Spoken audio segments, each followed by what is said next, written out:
L'idiot par Fyodor Dostoïevski, troisième partie, chapitre 6. Je ne veux pas mentir. Pendant ces 6 mois, la réalité m'a plus d'une fois ressaisi et entraîné au point de me faire oublier ma condamnation, ou plutôt de m'amener à n'y plus vouloir penser et à me mettre au travail. À ce propos, je rappellerai les conditions dans lesquelles je vivais alors. Il y a environ 8 mois, quand mon mal empira, je rompis toutes mes relations et cessai de voir mes anciens camarades.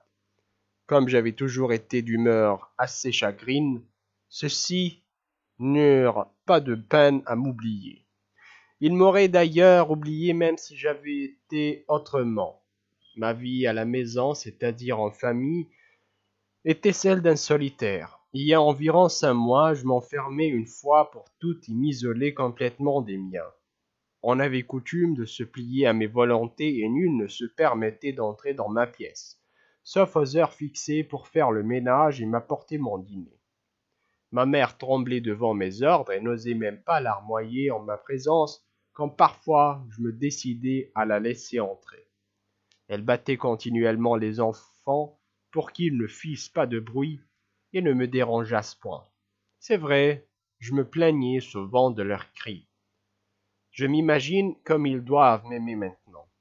Je crois avoir aussi pas mal tourmenté le fidèle Colia pour lui garder le surnom que je lui ai donné. Dans ces derniers temps, il m'a rendu l'appareil.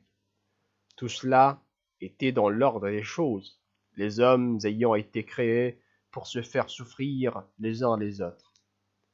Toutefois, j'ai remarqué qu'il supportait ma mauvaise humeur comme s'il était juré de ménager un malade. Cela m'a naturellement irrité. J'eus aussi l'impression qu'il s'était mis en tête d'imiter l'humilité chrétienne du prince, ce qui ne laissait pas d'être quelque peu ridicule. Ce garçon a l'enthousiasme de la jeunesse. Aussi imite-t-il tout ce qu'il voit. Mais il m'a parfois semblé que le moment était venu de l'inviter à se faire une personnalité. Je l'aime beaucoup. J'ai aussi tourmenté Surikov, qui demeure au-dessus de chez nous et qui fait, du matin au soir, Dieu sait quelle commission. J'ai passé mon temps à lui démontrer que sa misère n'était imputable qu'à lui, si bien qu'il a fini par prendre peur et n'a plus mis les pieds chez moi. C'est un homme très humble, excessivement humble. On prétend que l'humilité est une force terrible. Il faut demander au prince des explications là-dessus, car l'expression est de lui. Mais quand je montai au mois de mars chez eux pour voir comment ils avaient laissé geler, comme ils disaient, leur petit garçon, je souris involontairement devant le cadavre de l'enfant et recommençai à expliquer à Surikov que c'était sa faute. Alors les lèvres de ce bonhomme rabougri se mirent soudain à trembler. Il me posa une main sur l'épaule et de l'autre me montra la porte. Sortez, monsieur. Mais me dit-il doucement, presque dans un chuchotement. Je sortis, son geste me plut beaucoup. Il me plut même au moment où je fus mis à la porte. Toutefois, ces paroles me laissèrent longtemps après, quand je me les remémorai, une impression étrange et pénible, quelque chose comme un sentiment de méprisante commisération à son égard, sentiment que j'aurais bien voulu ne pas éprouver, même sous le coup d'une pareille offense, car je sens bien que, sans en avoir eu l'intention, je l'avais offensé. Cet homme n'avait pas été capable de se fâcher. Si ses lèvres s'étaient mises à frissonner, ce n'avait nullement été sous l'empire de la colère, je vous le jure. Il m'avait saisi le bras et lancé sa superbe apostrophe. Sortez, monsieur, sous le moindre courroux. Il était à ce moment-là plein de dignité, au point même de cette dignité contrastée avec sa mine, ce qui était en vérité d'un effet fort comique. Mais il n'y avait en lui pas une ombre d'irritation. Peut-être s'était-il senti un soudain mépris à mon égard. Depuis lors, je l'ai rencontré 2 ou 3 fois dans l'escalier. Il m'a salué aussitôt en levant son chapeau, ce qu'il n'avait jamais fait auparavant. mais il ne s'arrêtait plus comme autrefois, il passait rapidement à côté de moi avec un air confus. Même s'il me méprisait, c'était encore à sa manière, avec humilité. Peut-être peut-être me donnait-il ces coups de chapeau par simple crainte, parce que j'étais le fils de sa créancière. Il doit toujours de l'argent à ma mère, et il est dans l'incapacité absolue de s'acquitter. Cette supposition est même la plus probable. J'ai eu l'idée de m'en expliquer avec lui. Je suis sûr qu'au bout de 10 minutes, il m'aurait demandé pardon. Mais j'ai réfléchi qu'il valait mieux le laisser tranquille. À cette époque, c'est-à-dire vers le mi-mars, lorsque Sourikov laissa geler son enfant, je me sentis subitement beaucoup mieux. Et ce mieux dura près de 2 semaines. Je me mis à sortir le plus souvent à la tombée de la nuit. J'aimais les crépuscules de mars, lorsque le gel commence et qu'on allume le gaz. J'allais parfois me promener assez loin. Un jour, dans la rue, des 6 boutiques. Un qui avait un air de gentilhomme, mais dont je ne distinguais pas les traits, passa devant moi dans l'obscurité et il portait un paquet enveloppé dans du papier et était vêtu d'un paletot misérable, fripé et trop léger pour la saison. Quand il fut à la hauteur d'un réverbère, à 10 pas environ devant moi, je vis quelque chose tomber de sa poche. Je m'empressai de relever l'objet. Il était temps, car un individu affublé d'un long cafetan s'était déjà précipité dessus. Mais, le voyant en ma possession, il en prit son parti. Jeta un coup d'œil sur mes mains et passa son chemin. Cet objet était un grand portefeuille en maroquin de forme ancienne. Il était bourré de papiers à en craquer. Mais je ne sais pourquoi, je devinai au premier coup d'œil qu'il devait contenir de toutes sortes de l'argent. Le passant qui l'avait égaré était déjà à 40 pas devant moi. Il allait bientôt se perdre dans la foule. Je courus après lui et l'appelai, mais comme je ne pouvais crier autre chose que Hé, il ne se retourna même pas. Soudain, il s'engouffra à gauche sous une porte cochère. Quand j'arrivai sous cette porte, où régnait une profonde obscurité, il n'y avait plus personne. La maison était une de ces immenses bâtisses que construisent les spéculateurs pour y aménager une quantité de petits logements. Il y a de ces immeubles qui en comptent jusqu'à une centaine. En franchissant la porte cochère, je crus voir dans l'angle droit et au fond du vaste cour quelqu'un qui s'éloignait. Mais les ténèbres m'empêchèrent d'en discerner davantage. Je courus jusqu'à ce coin et découvris l'entrée d'un escalier étroit, fort sale et sans éclairage. En entendant dans le haut les pas précipités d'un homme qui montait, je me lançai dans l'escalier, comptant rejoindre sa trace avant qu'on lui eût ouvert la porte. C'est ce qui advint. Les paliers étaient très rapprochés, mais le nombre m'en parut sans fin et j'y perdis le souffle. Une porte s'ouvrit et se referma au 5e étage. Je le devinai quand j'étais encore 3 paliers plus bas. Il me fallut quelques minutes pour arriver au 5e, reprendre haleine et chercher la sonnette. Enfin, une femme qui était en train d'attiser le feu d'un samovar dans une minuscule cuisine vint m'ouvrir. Elle écouta mes questions en silence, n'y comprit certainement rien, et toujours sans desserrer les dents, me fit entrer dans une pièce voisine. C'était une très petite chambre, tout à fait basse, et dont le misérable ameublement se réduisait au strict nécessaire. Sur un immense lit à courtine était couché un personnage que la femme appelait Terentich, et qui me fit l'effet d'être gris. Un bout de chandelle brûlait sur une table dans un bougeoir en fer, à côté d'un demi-stoffe d'eau-de-vie presque vide. Sans se lever, Terentich meugla quelques sons inarticulés à mon adresse et me montra de la main la porte suivante. La femme avait disparu, en sorte qu'il ne me restait qu'à pousser cette porte. C'est ce que je fis, et je pénétrai dans la chambre à côté.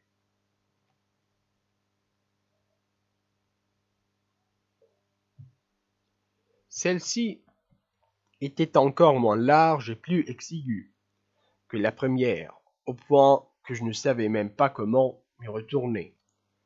Un lit étroit placé dans l'angle obstruait presque toute la pièce. Du reste, l'ameublement se composait de 3 chaises ordinaires, encombrées de toutes sortes d'ailants, et d'une grossière table de cuisine devant un vieux divan recouvert de toile cirée, le tout si rapproché qu'à peine pouvait-on se faufiler entre la table et le lit. Une chandelle de suif dans un bougeoir en fer pareil à celui de l'autre chambre était posée sur la table. Un bébé de 3 semaines, au plus, vagissait, couché sur le lit, une femme malade et pâle lui changeait, ou plutôt lui rebandait ses langes. Elle paraissait jeune encore et était négligemment vêtue. On voyait qu'elle commençait à relever 2 couches. Quant à l'enfant, il ne cessait de crier dans l'attente de maigres seins de sa mère. Sur le divan dormait un autre enfant, une fillette de 3 ans sur laquelle on avait jeté un vêtement qui avait l'air d'un frac. Près de la table se tenait un homme habillé d'une redingote très fripée. Il avait déjà ôté son paletot qu'il avait posé sur la lit, en train de défaire un paquet enveloppé de papier bleu renfermant 2 livres de pain blanc et 2 petites saucisses. Il y avait encore sur la table une théière remplie et des restes de pain noir. Sous le lit, on pouvait distinguer une valise ouverte et 2 paquets contenant des armes. En un mot, c'était un effroyable fouillis. Le monsieur et la dame me firent à première vue l'effet d'être des gens convenables, mais réduits par la misère à cet état de dégradation où le désordre s'impose au point qu'on ne réagit plus contre lui, qu'on arrive à s'y habituer, et qu'on finit même non seulement par ne plus pouvoir s'en passer, mais encore par trouver, dans son quotidien accroissement, je ne sais quel amer plaisir de revanche. Lorsque j'entrai, le monsieur qui venait aussi d'arriver débaillait ses provisions et s'entretenait avec sa femme sur un ton d'extrême nervosité. Celle-ci n'avait pas encore fini d'émailloter le bébé et s'était déjà mise à pleurnicher. Il est probable que les nouvelles apportées par son mari étaient mauvaises comme à l'ordinaire. Le visage du monsieur me parut bien séant, voire agréable. C'était un homme d'environ 28 ans, brun, sec, qui portait des favoris noirs et avait le menton rasé de près. Il avait l'air morose et son regard était morne, mais avec une nuance de fierté maladive, facilement irritable. Mon arrivée donna lieu à une scène étrange. Il y a des gens qui puisent une jouissance extrême dans leur irascibilité, surtout lorsqu'elle atteint ce qui arrive toujours très vite, son diapason le plus élevé. À ce moment-là, on dirait même qu'ils trouvent plus de satisfaction à être offensés qu'à ne pas l'être. En retour, ces gens irascibles éprouvent par la suite les douleurs du repentir. Mais bien entendu, ce sont intelligents et en état de comprendre qu'ils se sont emportés 10 fois plus que de raison. Ce monsieur une regarda un mouvement avec stupéfaction, tandis que le visage de sa femme exprimait la frayeur, comme si l'apparition d'un être humain dans leur chambre eût constitué un événement terrible. Mais soudain, avant que j'aie eu le temps de balbutier de mots, il se jeta sur moi avec une sorte de rage. Il était profondément blessé de voir un homme bien vêtu se permettre d'entrer sans façon dans son bouge et de plonger ses regards sur le pitoyable intérieur dont lui-même avait honte. Certes, il savourait en même temps une manière de joie à l'idée de passer sur quelqu'un le dépit que lui causaient ses insuccès. Je crus même un instant qu'il allait me battre. Il devint pâle comme une femme en proie à un accès d'hystérie, ce qui épouvanta sa compagne. « Comment avez-vous osé entrer ainsi? Sortez !» cria-t-il en tremblant au point de pouvoir à peine articuler. Mais tout à coup, il vit son portefeuille dans ses mains. « Je crois que vous avez laissé tomber ceci, » dis-je d'un ton aussi calme et aussi sec que possible. C'était d'ailleurs le ton qui convenait. Debout devant moi, frappé d'effroi, l'homme fut quelque temps comme sans rien comprendre. Puis d'un geste rapide, il tâta sa poche, ouvrit une bouche hébétée et se frappa le front. « Mon Dieu! Où l'avez-vous trouvé? De quelle façon? » Je lui expliquai en peu de mots et d'un ton encore plus sec comment j'avais ramassé le portefeuille, comme j'avais couru après lui en le hélant et enfin comment je l'avais suivi 4 à 4 dans l'escalier en quelque sorte à l'aveuglette. « Oh mon Dieu !» s'écria-t-il en s'adressant à sa femme, « ce sont tous mes papiers, mes derniers instruments, enfin tout. Oh monsieur, Savez-vous quel service vous venez de me rendre? J'étais un homme perdu. Entre-temps, j'avais saisi le bouton de porte pour sortir sans répondre, mais j'étouffai et fus secoué d'un brusque accès de toux, si véhément qu'à peine pouvais-je rester debout. Je vis le monsieur tourner en tous sens pour me trouver une chaise libre. Il prit enfin les haillons qui traînaient sur un siège, les jeta par terre et me fit asseoir en toute hâte, mais avec précaution. Ma quinte se prolongea encore pendant au moins 3 minutes. Quand je revins à moi, il était assis à mon côté sur une autre chaise qu'il avait sans doute aussi débarrassée de ses ardes, et il me regardait fixement. Vous avez l'air de souffrir, fit-il du ton que prennent habituellement les médecins en abordant leurs malades. Je suis moi-même médecin. Il n'employa pas le mot docteur. Et ce disant, il montra d'un geste la chambre, comme pour protester contre sa situation actuelle. Je vois que vous... Je suis physique, articulai-je laconiquement, en me levant. Il se leva lui aussi d'un banc. Peut-être que vous exagérez en vous soignant. Il était très troublé et n'arrivait pas à se ressaisir. Il tenait le portefeuille dans sa main gauche.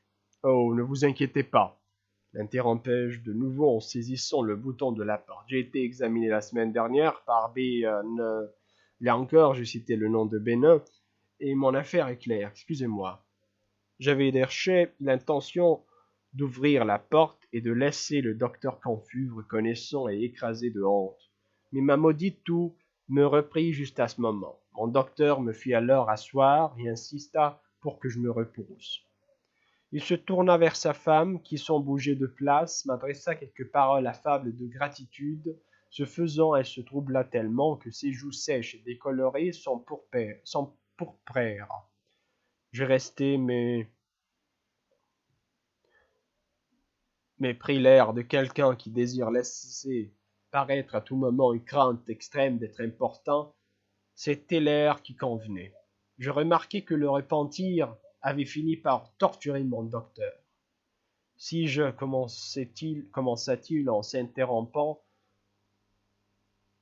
à chaque instant et en sautant d'une phrase à l'autre, je vous suis si reconnaissant et j'ai si mal agi avec vous. Je vous voyais. Il montra de nouveau la chambre. En ce moment, je me trouve dans une telle situation. Oh, dis-je, c'est tout vu. Le Canarien de nouveau. Vous avez probablement perdu votre place et vous êtes venu dans la capitale pour vous expliquer et en chercher une autre. D'où l'avez-vous appris? Demanda-t-il étonné. Cela se voit au premier coup d'œil, répondis-je, sur un ton d'involontaire ironie. Beaucoup de gens arrivent ici de province avec des espérances. Ils font des pas et des démarches et vivent ainsi au jour le jour. Il se mit à parler avec une chaleur soudaine. Ses lèvres tremblaient. Je dois dire que ses lamentations et son récit me touchèrent. Je restai chez lui près d'une heure. Il m'exposa son histoire, qui, du reste, n'avait rien d'extraordinaire. Médecin en province, au service de l'État, il avait été victime d'intrigues auxquelles avait même été mêlé le nom de sa femme. Sa fierté s'était révoltée et il avait perdu patience. Là-dessus, un mouvement dans le personnel administratif ayant été favorable à ses ennemis, on avait travaillé en sous-main contre lui et il avait été l'objet d'une plainte. Il avait dû abandonner sa place et aller avec ses dernières ressources à Pétersbourg pour fournir des explications. Là, comme toujours, on le traîna en longueur avant de lui accorder audience. Puis on l'écouta, puis on les conduisit, puis on lui fit des promesses, puis on l'admonesta sévèrement, puis on lui ordonna d'exposer son affaire par écrit, puis on refusa de recevoir son mémoire et on l'invita à présenter une requête. Bref, il avait couru pendant 5 mois et mangé tout ce qu'il avait. Les robes de sa femme étaient engagées au mont-de-piété, jusqu'à la dernière. C'est à ce moment qu'un enfant leur était né, et aujourd'hui on m'a signifié le rejet définitif de ma requête. Je n'ai pour ainsi dire plus de pain. Je n'ai plus rien, et ma femme relève de couche. Il se dressa brusquement et se détourna. Sa femme pleurait dans un coin. L'enfant recommença à piailler. J'ouvris mon carnet et me mis à inscrire quelques notes. Lorsque je finis et me levai, je le vis planté devant moi, qui me regardait avec une curiosité craintive. J'ai noté votre nom, lui dis-je, et tout le reste, la localité où vous avez servi, le nom de votre gouverneur, les dates et les mois. J'ai un camarade d'école nommé Barmoutov, dont l'oncle Pierre Matveyevitch Barmoutov est conseiller d'État actuel et directeur de département. Pierre Matveyevitch Barmoutov, s'écria mon médecin dans une sorte de tremblement. Mais c'est de lui que presque toute cette affaire dépend. Et, de fait, dans l'histoire de mon médecin et dans son dénouement, auquel je contribuais d'une façon si inopinée, tout s'enchaîna et s'arrangea, selon les prévisions, comme dans un roman. J'engageai ces pauvres gens à ne fonder aucune espérance sur moi. Attendu que j'étais moi-même un pauvre collégien, j'exagérais à dessein l'humilité de ma situation, car il y avait longtemps que j'avais terminé mes études au collège. J'ajoutai qu'il n'avait pas besoin de savoir mon nom, mais que j'irais de ce pas au Vassili Ostrov, pour voir mon camarade Barmoutov. J'étais sûr que son oncle, le conseiller d'État actuel, vieux garçon, sans enfant, adorait mon camarade jusqu'à la passion, voyant en lui le dernier rejeton de sa famille. Peut-être, dis-je en terminant, que ce camarade pourra faire quelque chose pour vous, et comme de raison, à cause de moi, auprès de son oncle. Si on me laissait seulement m'expliquer devant son Excellence, si j'arrivais à pouvoir obtenir l'honneur de me justifier de vive voix, s'écria-t-il en frissonnant comme s'il avait la fièvre tandis que ses yeux étincelaient. C'est bien l'expression qu'il employa. Si j'arrivais à pouvoir obtenir l'honneur. Après avoir répété une fois de plus que l'affaire raterait sûrement et que tous nos efforts resteraient stériles, j'ajoutai que si je ne venais pas chez eux le lendemain matin, cela voudrait dire que tout sera fini et qu'ils n'avaient plus rien à attendre. Ils me reconduisirent avec force salut et semblaient presque avoir perdu la tête. Jamais je n'oublierai l'expression de leur visage. Je pris un fiacre et me rendis sur le champ au Vassili Ostrov. Nous avions vécu dans une continuelle inimitié, ce Barmoutov et moi. Pendant plusieurs années de collège, on le tenait chez nous pour un aristocrate. C'était du moins ainsi que je l'avais qualifié. Il était toujours très bien mis et arrivé dans son propre équipage, qui n'était pas fier, c'était un excellent camarade, d'une perpétuelle bonne humeur, parfois même très spirituelle, sans être d'une grande intelligence. Cependant, il était toujours le premier de la classe, et moi, je n'ai jamais été premier en rien. Tous ses condisciples l'aimaient, sauf moi. Pendant ces quelques années, il m'avait à diverses reprises fait des avances, mais je m'étais chaque fois détourné de lui d'un air maussade et irrité. Il y avait environ un an que je ne l'avais revu. Il était à l'université.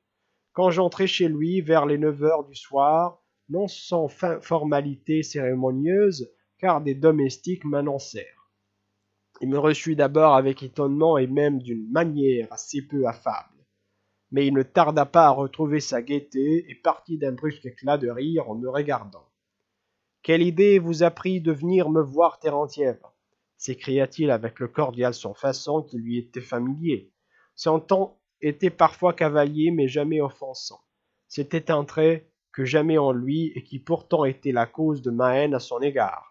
« Mais quoi donc » s'écria-t-il avec effroi. « Vous êtes si malade » L'atout m'avait repris. Je m'affaissai sur une chaise et pus à peine retrouver le souffle. « Ne vous inquiétez pas, dis-je, je suis physique. J'ai une prière à vous adresser. » Surpris, il s'assit pendant que je lui racontais toute l'histoire du docteur, lui expliquant qu'il pourrait peut-être faire quelque chose de son côté, étant donné l'influence considérable qu'il avait sur son oncle. Je le ferai sans faute. Dès demain, j'entreprendrai mon oncle. Je suis même très content et vous avez si gentiment raconté tout cela. Mais comment l'idée vous est-elle venue, Terentiev, de vous adresser à moi malgré tout ?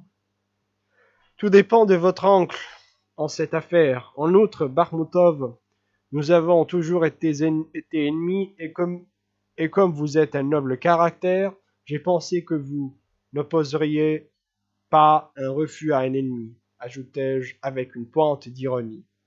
Tel Napoléon faisant appel à l'hospitalité de l'Angleterre, s'écria-t-il dans un éclat de rire. Oui, je ferai le nécessaire, je le ferai. J'irai même tout de suite, si c'est possible, s'empressa-t-il d'ajouter en me voyant me lever d'un air grave et sévère.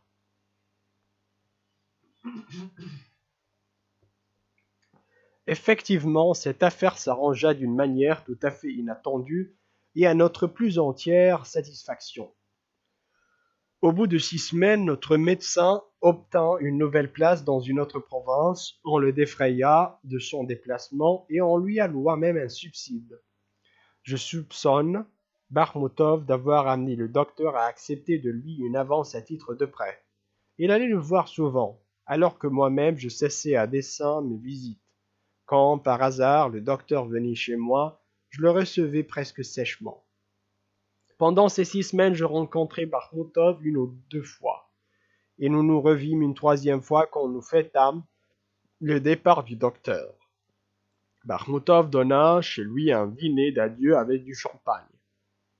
La femme du docteur y assista aussi, mais elle nous quitta de bonne heure pour aller s'occuper du bébé. C'était au début de mai, la soirée était belle et le globe énorme du soleil descendait dans le golfe. Barmoutov me reconduisit à la maison. Nous passâmes par le pont Nicolas et étions un tantinet éméchés tous les deux. Il me parla de sa vive satisfaction pour l'heureuse issue de l'affaire. Il me remercia et je ne sais trop quoi, m'expliqua le bien-être qu'il ressentait après avoir fait une bonne action et prétendit que tout le mérite m'en revenait. Il donna tort aux nombreuses personnes qui professent et prétendent aujourd'hui qu'une bonne œuvre individuelle n'a aucune signification. Une irrésistible envie de parler s'empara aussi de moi. Celui qui prend sur lui d'accomplir un acte individuel de charité, commençai-je, attente à la nature de l'homme et fait fi de la dignité personnelle de son obligé.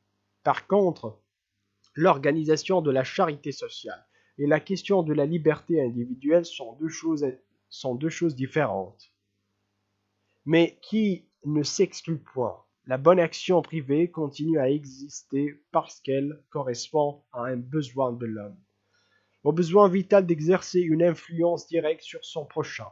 Il y avait à Moscou un vieux général, j'entends un conseiller d'État actuel, porteur d'un nom allemand. Il avait passé sa vie à visiter les prisons et les criminels. Chaque groupe de condamnés, dont on préparait l'envoi en Sibérie, savait d'avance qu'il pourrait la visite de ce petit vieux au monde des moineaux. Celui-ci s'acquittait de sa tâche avec beaucoup de sérieux et de piété. Il arrivait passer en revue tous les forçats rangés autour de lui, s'arrêtant devant chacun d'eux, s'informant de leurs besoins, ne leur faisant presque jamais de morale, et les appelant tous mes pauvres amis. Il distribuait de l'argent, leur envoyait les effets indispensables, du linge pour envelopper les pieds, de la toile. Quelquefois, il leur apportait de petits livres religieux qu'il donnait à ceux qui savaient lire, profondément convaincus qu'il les feuilleterait durant la route et en ferait connaître le contenu à ceux qui ne savaient pas lire. Il les interrogeait rarement sur leur forfait. Tout au plus écoutait-il ceux qui entraient de même dans la voie des confidences. Il ne faisait aucune différence entre les criminels, qu'il mettait tous sur le même pied. Il leur parlait comme à des frères, eux-mêmes finissaient par le considérer comme un père. S'il remarquait dans un groupe une femme avec un enfant sur les bras, il s'en approchait, caressait le petit et faisait claquer ses doigts pour l'amuser. C'est ainsi qu'il passa sa longue vie jusqu'à sa mort. En fin de compte, il arriva à être connu dans toute la Russie et dans toute la Sibérie, du moins chez les condamnés. Un homme qui avait été en Sibérie m'a raconté qu'il avait été lui-même témoin de la façon dont les criminels les plus endurcis se souvenaient du général. Quoique celui-ci, en visitant les escouades déportés, eut rarement les moyens de donner plus de 20 kopecks à chacun d'eux. Il est vrai que ces gens ne parlaient de lui ni en termes très chaleureux, ni même sur un ton très sérieux.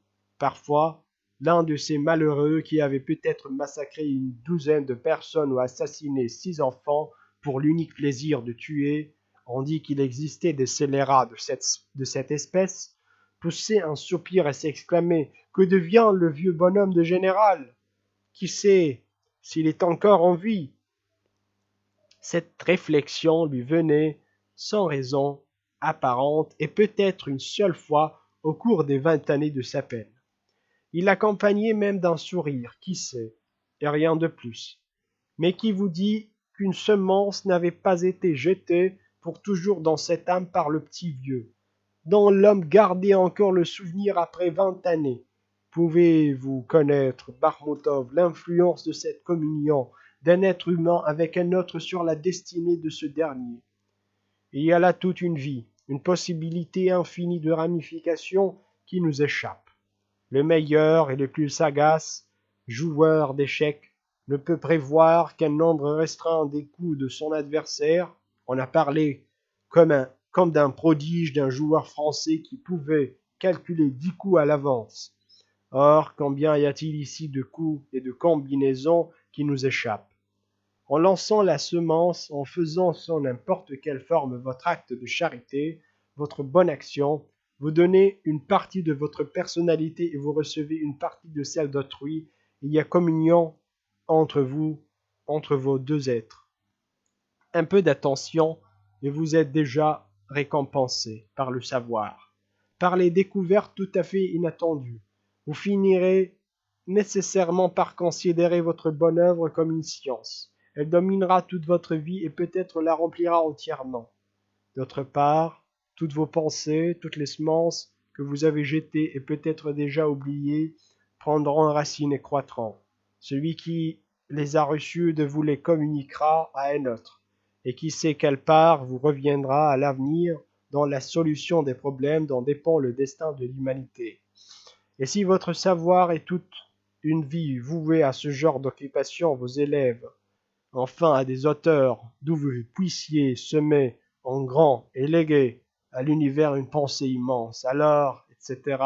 Je parlais encore longuement sur ce thème. Et dire que la vie vous est refusée, s'écria Barmotov avec l'air d'adresser un véhément reproche à un tiers. À cet instant, nous étions accoudés au parapet du pont, et nous regardions la Neva. Savez-vous la pensée qui m'est venue à l'esprit? Dis-je en me penchant davantage par-dessus la balustrade. Serait-ce de vous jeter à l'eau? S'écria Barmotov presque effrayé. Peut-être avait-il eu cette pensée sur mon visage. Non, pour le moment.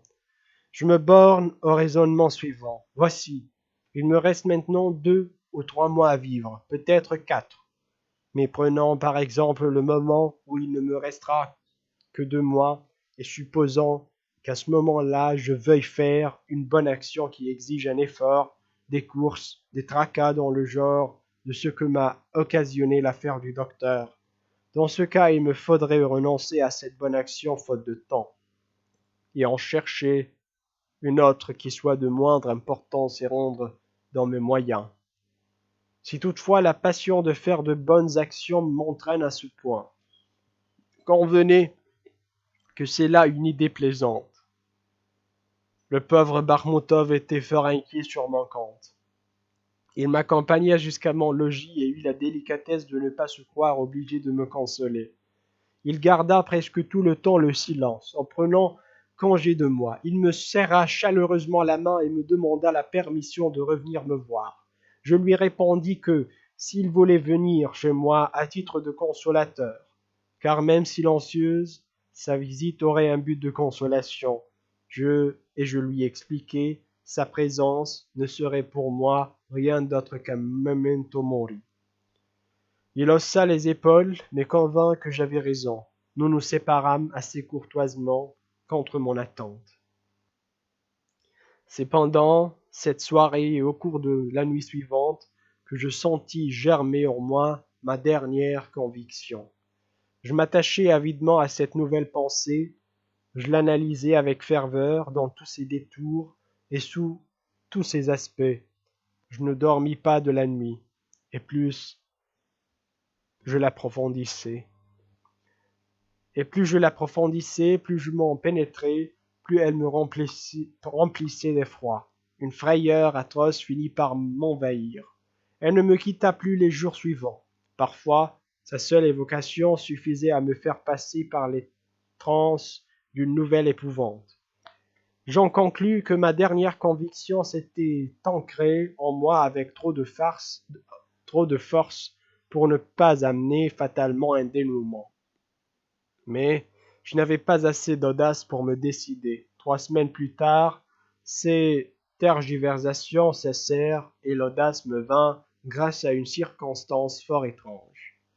Je note ici dans mon explication tous ces chiffres, toutes ces dates. Certes, cela me sera plus tard indifférent, mais maintenant, et peut-être seulement en cet instant, je veux que ceux qui auront à juger mon action puissent se représenter clairement par quelle chaîne de déduction logique je suis arrivé à ma dernière conviction.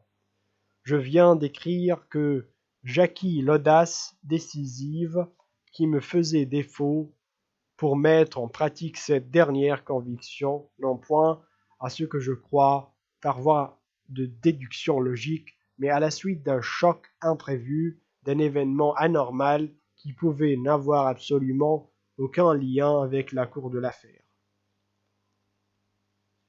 Il y a environ 10 jours, Rogojin me fit une visite à propos d'une question qui le concernait et dont il n'y a pas lieu de parler ici. Je ne l'avais jamais vu auparavant, mais j'avais beaucoup entendu parler de lui. Je lui donnai tous les renseignements dont il avait besoin et il ne tarda pas à se retirer. Comme c'était l'unique objet de sa démarche, les choses auraient bien pu rester là entre nous. Mais il m'avait vivement intéressé et pendant toute la journée, je fus en proie à de si étranges pensées que je me décidai à lui rendre sa visite le lendemain. Il ne cacha pas son mécontentement de me voir et me laissa même délicatement entendre que nous n'avions pas à prolonger nos relations. Je n'en passai pas moins chez lui 1 heure qui ne manqua pas d'intérêt pour moi ni, je pense, pour lui. Le contraste était si absolu entre nous que nous ne pûmes pas ne pas nous en apercevoir. Moi surtout, j'étais l'homme dont les jours sont comptés. Lui, au contraire, était plein de vie impulsive, tout entier à la passion du moment, sans souci des dernières déductions, des chiffres ou de quoi que ce fût, sans égard à ce qui, disons, à ce qui n'était pas l'objet de sa folie. Que M. Rogojin me passe cette expression et la mette sur le compte de la maladresse d'un médiocre écrivain à exprimer sa pensée. En dépit de son peu d'amabilité, il me donna l'impression d'un homme d'esprit, capable de comprendre bien de choses, bien qu'il ne s'intéressât guère à ce qui ne le touchait pas directement. Je ne lui fis aucune allusion à ma dernière conviction, mais j'eus, à certains indices, le sentiment qu'il lui avait suffi de m'écouter pour la deviner. Il gardait le silence, cet homme est prodigieusement taciturne. Au moment de partir, je lui suggérai qu'en dépit des différences et du contraste qui nous séparaient, les extrémités se touchent. Je lui traduisis cela en russe. Lui-même n'était peut-être pas aussi éloigné de cette dernière conviction qu'on pouvait le croire, à quoi il me répondit par une grimace hargneuse et pleine d'aigreur. Puis il se leva et alla me chercher ma casquette en faisant mine de croire que je me disposais à partir. Sous couleur de me reconduire par politesse, il me mit tout simplement hors de sa lugubre demeure. Celle-ci m'a frappé, on dirait un cimetière. Cependant, je crois qu'elle lui plaît, et cela se conçoit. Il vit d'une vie trop intense et trop directe pour éprouver le besoin d'une ambiance plus aimable. Cette visite à Rogojin m'avait harassé. D'ailleurs, je m'étais trouvé indisposé dès le matin. Vers le soir, je ressentis une grande faiblesse et m'étendis sur mon lit. Par moments, une fièvre intense m'envahissait et me faisait même délirer. Kolya resta près de moi jusqu'à 11 heures. Je me rappelle néanmoins tout ce qu'il me dit et tout ce dont nous parlâmes. Mais lorsque par intermittence mes yeux se fermaient, je revoyais toujours Ivan Fomitch, qui dans mon rêve était devenu millionnaire. Il ne savait que faire de ses millions, se creusait la tête pour leur trouver une place, et, tremblant à l'idée d'être volé, finissait par se résoudre à les enfouir. Je lui conseillais de fendre plutôt cette fortune au lieu de l'enterrer inutilement, et d'en confectionner un petit cercueil d'or pour l'enfant qu'il avait laissé geler, après avoir préalablement exhumé le corps. Sourikov accueillait ce conseil ironique avec des larmes de gratitude et s'empressait de le mettre en pratique. Je faisais le geste de cracher par terre et le planter là. Quand j'eus repris complètement mes sens, Kolya m'assura que je n'avais pas dormi du tout et que pendant tout ce temps je n'avais cessé de lui parler de Sourikov. J'avais des minutes d'angoisse et d'agitation extraordinaires. Aussi Kolya s'en alla-t-il avec un sentiment d'inquiétude. Je me levai pour fermer la porte à clé derrière lui. À ce moment, je me rappelai brusquement un tableau que j'avais vu le matin chez Rogojine dans une des salles les plus sombres de sa maison, au-dessus d'une porte. Lui-même me l'avait montré en passant, et j'étais resté, je crois, environ 5 minutes devant ce tableau qui, bien que dénué de toute valeur artistique, m'avait jeté dans de singulières transes. Il représentait le Christ au moment de la descente de croix. Si je ne me trompe, les peintres ont l'habitude de figurer le Christ soit sur la croix, soit après la descente de croix, avec un reflet de surnaturelle beauté sur son visage. Il s'applique à lui conserver cette beauté même au milieu des plus atroces tourments. Il n'y avait rien de cette beauté dans le tableau de Rogojine. C'était la reproduction achevée d'un cadavre humain portant l'empreinte des souffrances sans nombre endurées même avant le crucifixion. On y voyait les traces des blessures, des mauvais traitements et des coups qu'il avait essuyés de ses gardes et de la populace quand il portait la croix et tombait sous son poids. C'est l'enfant du crucifixion qu'il avait subi pendant 6 heures, du moins d'après mon calcul. C'était en vérité le visage d'un homme que l'on venait de descendre de croix. Il gardait beaucoup de vie et de chaleur. La rigidité n'avait pas encore fait son œuvre, en sorte que le visage du mort reflétait la souffrance comme s'il n'avait pas cessé de la ressentir. Ceci a été très bien saisi par l'artiste. Par surcroît, ce visage était d'une impitoyable vérité. Tout y était naturel, c'était bien celui de n'importe quel homme après de pareilles tortures. Je sais que l'Église chrétienne a professé dès les premiers siècles que les souffrances du Christ ne furent pas symboliques mais réelles et que sur la croix son corps fut soumis sans aucune restriction aux lois de la nature. Le tableau représentait donc un visage affreusement défiguré par les coups, tuméfié, couvert d'atroces et sanglantes ecchymoses, les yeux ouverts et empreints de l'éclat vitreux de la mort, les prunelles révulsées. Mais le plus étrange était la singulière et passionnante question que suggérait la vue de ce cadavre de supplicité. Si tous ses disciples, ses futurs apôtres, les femmes qui l'avaient suivi et s'étaient tenues au pied de la croix, ceux qui avaient foi en lui et l'adoraient, si tous ces fidèles ont eu un semblable cadavre sous les yeux, et ce cadavre devait être certainement ainsi. Comment ont-ils pu croire, en face d'une pareille vision, que le martyr ressusciterait? Malgré soi, on se dit, si la mort est une chose si terrible, si les lois de la nature sont si puissantes, comment peut-on en triompher? Comment les surmonter quand elles n'ont pas fléchi alors devant celui même qui avait pendant sa vie subjugué la nature, s'en était fait obéir, qui avait dit Talita Koumil, et la petite fille s'était levée, Lazare sort, et le mort était sorti du sépulcre.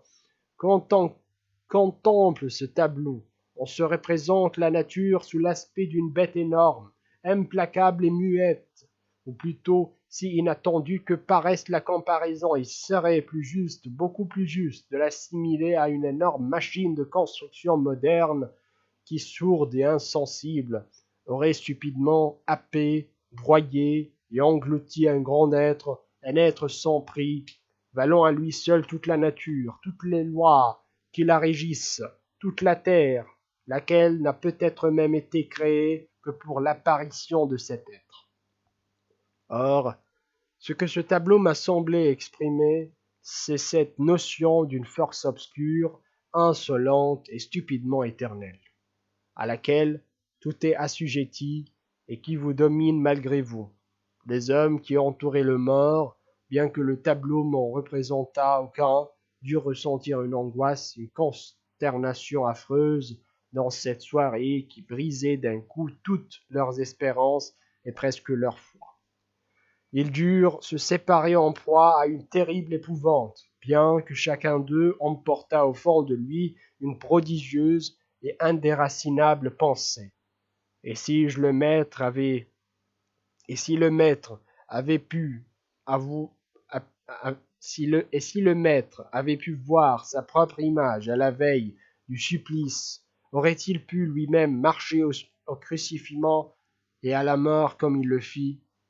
C'est encore une question qui vous vient involontairement à l'esprit quand vous regardez ce tableau. Pendant l'heure et demie qui suivit le départ de Kolya, ces idées hantèrent mon esprit. Elles étaient décousues et sans doute délirantes, mais empruntées parfois aussi une apparence concrète. L'imagination peut-elle revêtir d'une forme déterminée ce qui en réalité n'en a point? Il me semblait par moments voir cette force infinie, cet être sourd, ténébreux et muet, se matérialiser d'une manière étrange et indescriptible. Je me souviens d'avoir eu l'impression que quelqu'un qui tenait une bougie me prenait par la main et me montrait une tarentule énorme, repoussante, en m'assurant que c'était bien là, ce même être ténébreux, sourd et tout-puissant, et en rien de l'indignation que je manifestais. On allume toujours la nuit, dans ma chambre, une petite lampe devant l'icône, quoique blafarde et vacillante. Sa clarté permet de distinguer les objets et on peut même lire en se plaçant sous le luminaire. Je pense qu'il était un peu plus de minuit. Je ne dormais pas du tout et étais couché les yeux ouverts. Soudain, la porte de ma chambre s'entrebâilla et Rogojin entra. Il entra, referma la porte, me regarda sans dire mot et se dirigea doucement vers la chaise qui se trouve dans l'angle de la pièce. Presque en dessous de la lampe, je fus fort surpris et l'observai dans l'attente de ce qu'il allait faire. Il s'accouda à une petite table et me fixa en silence. 2 ou 3 minutes s'écoulèrent ainsi, et son mutisme, je me le rappelle, m'offensa vivement et m'irrita. Pourquoi ne se décidait-il pas à parler? Je trouvais certes étrange qu'il vînt à une heure aussi tardive, mais je ne me souviens pas que j'en fus autrement stupéfait. Au contraire, bien que je ne lui eusse pas, le matin, clairement exprimé ma pensée, je savais cependant qu'il l'avait comprise. Or, cette pensée était d'une nature telle qu'elle valait la peine que l'on vînt en reparler, même à une heure très avancée. Aussi pensai-je qu'il se présentait dans cette intention.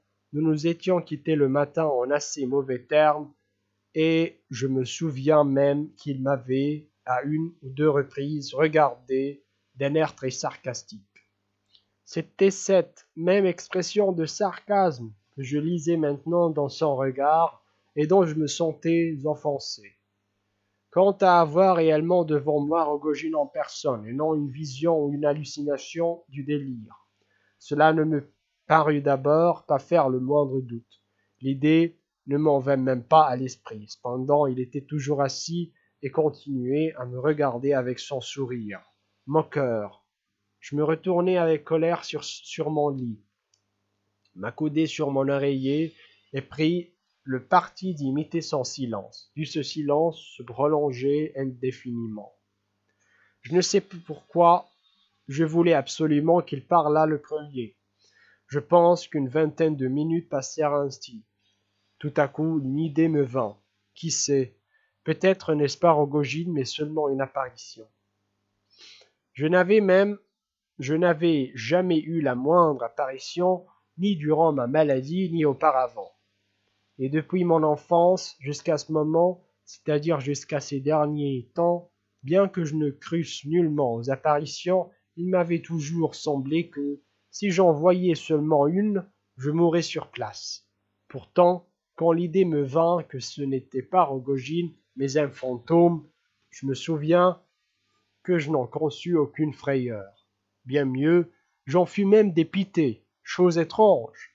La question de savoir si j'avais devant moi un fantôme ou Rogojine en personne ne me préoccupait ni ne me troublait comme cela eût été naturel. Il me paraît que j'avais alors l'esprit ailleurs. Par exemple, j'étais beaucoup plus en peine de savoir pourquoi Rogojine, qui était dans la matinée en robe de chambre et en pantoufles, portait maintenant un frac, un gilet blanc et une cravate blanche. Je me dis, si c'est une apparition, je n'en ai pas peur. Alors, pourquoi ne pas me lever et m'en approcher pour m'assurer moi-même de ce qui en est? Peut-être du reste n'osais-je pas et avais-je peur, mais à peine eus-je l'idée que j'avais peur, que je me sentis soudain de la glace sur tout le corps. Un frisson me courut dans le dos et mes genoux tremblèrent. À ce moment même, Rogojine, comme s'il avait deviné ma frayeur, retira le bras sur lequel il était accoudé, se redressa et élargit la bouche comme s'il allait se mettre à rire. Il me fixait obstinément. Je me sentis envahi par une telle rage que l'envie me prit de me jeter sur lui. Mais comme je m'étais juré de ne pas rompre le silence le premier, je ne bougeai pas de mon lit. Je n'étais d'ailleurs pas encore certain que ce fût un spectre et non Rogojine en personne. Je ne me rappelle plus combien de temps cette scène dura. Je ne saurais dire davantage si au nom des intermittences d'assoupissement. Rogojine finit par se lever et, après m'avoir posément, attentivement considéré, comme lorsqu'il était entré, mais cette fois sans ricaner. Il se dirigea à pas feutrés, presque sur la pointe des pieds, vers la porte, l'ouvrit et sortit en refermant derrière lui. Je ne me levai pas. Je ne me rappelle pas combien de temps je restai encore allongé, les yeux ouverts et livré à mes pensées. Quelles pensées, Dieu le sait. Je ne me souviens pas davantage comment je m'assoupis. Le lendemain, je me réveillai, passé 9 heures, en entendant frapper à ma porte. Il est convenu chez moi que, si je n'ouvre pas moi-même ma porte après 9 heures, et n'appelle pas pour qu'on me serve le thé, Matryona doit venir frapper. En lui ouvrant la porte, je me dis aussitôt, comment a-t-il pu entrer puisque cette porte était fermée? Je m'informai et acquis la certitude que le vrai Rogojine n'eût jamais pu pénétrer dans la chambre, toutes nos portes étant la nuit fermées à clé. C'est cet incident que je viens de décrire avec tant de détails qui m'a déterminé à arrêter définitivement ma résolution.